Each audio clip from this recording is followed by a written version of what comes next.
Hello and welcome to this week's episode of Wisdom in the Best Books and Films, where we find bite-sized nuggets of truth and use them to become better people.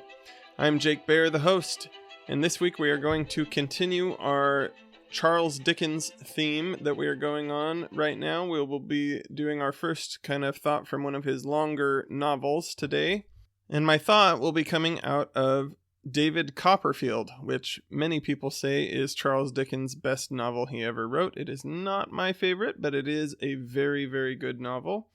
And so there are some of you who have been listening to Storytime for Grown-Ups with Faith Moore since I did that interview with her, and she is currently reading David Copperfield. So if you are listening to that, this quote that I am using from the book is from chapter 44, which will be released tomorrow by Faith on that podcast. So wait until tomorrow if you don't want to have it spoiled.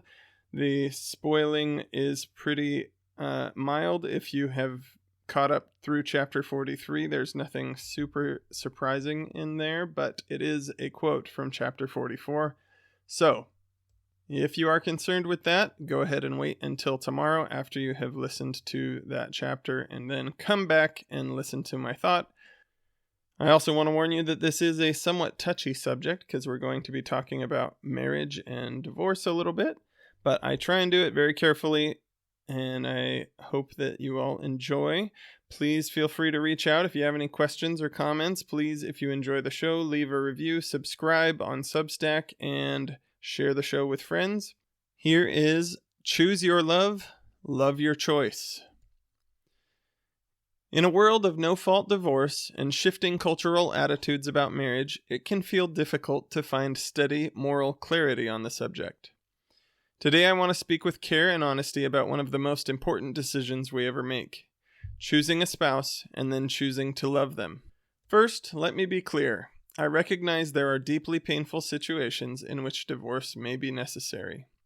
One of my religious leaders, James E. Faust, addressed this with both compassion and clarity in his 2007 article, Enriching Your Marriage. He said, "Divorce can be justified only in the rarest of circumstances. In my opinion, just cause, quote-unquote, for divorce should be nothing less serious than a prolonged and apparently irredeemable relationship that destroys a person's dignity as a human being."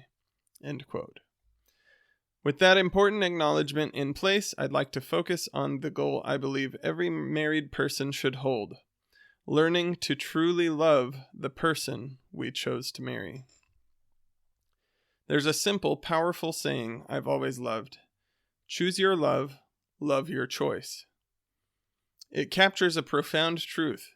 For much of our early lives, we have the freedom to thoughtfully choose who we will marry. But once that choice is made and the vows are spoken, a sacred shift happens. Our calling then becomes to love the person we have chosen.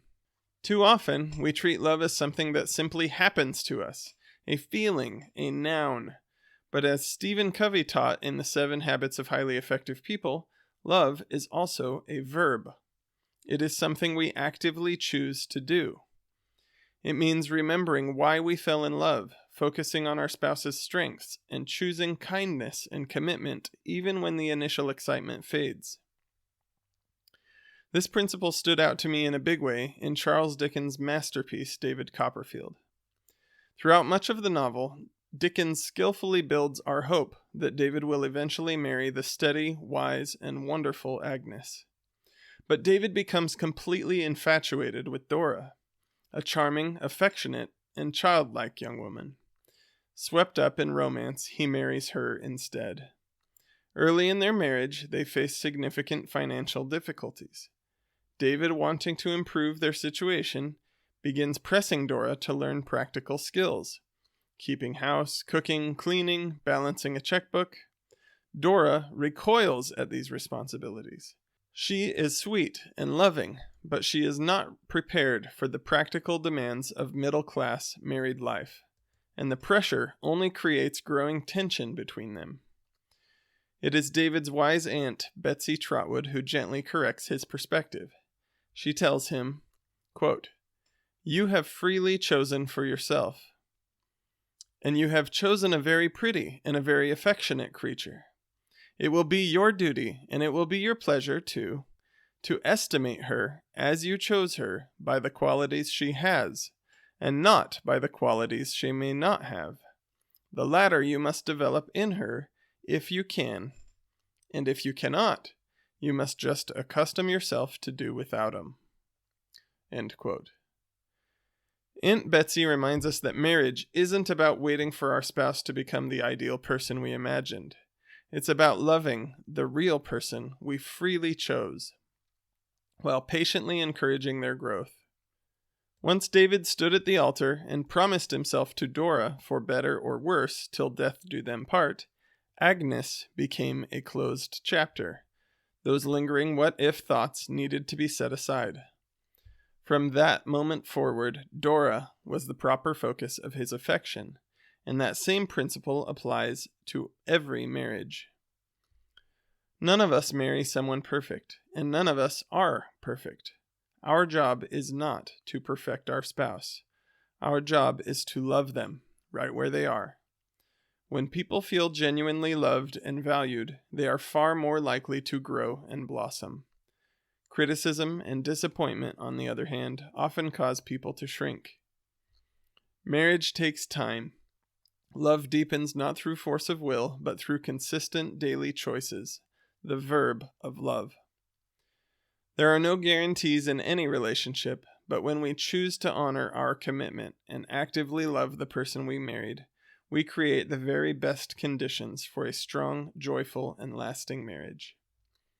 Choose your love, and then, every day, love your choice.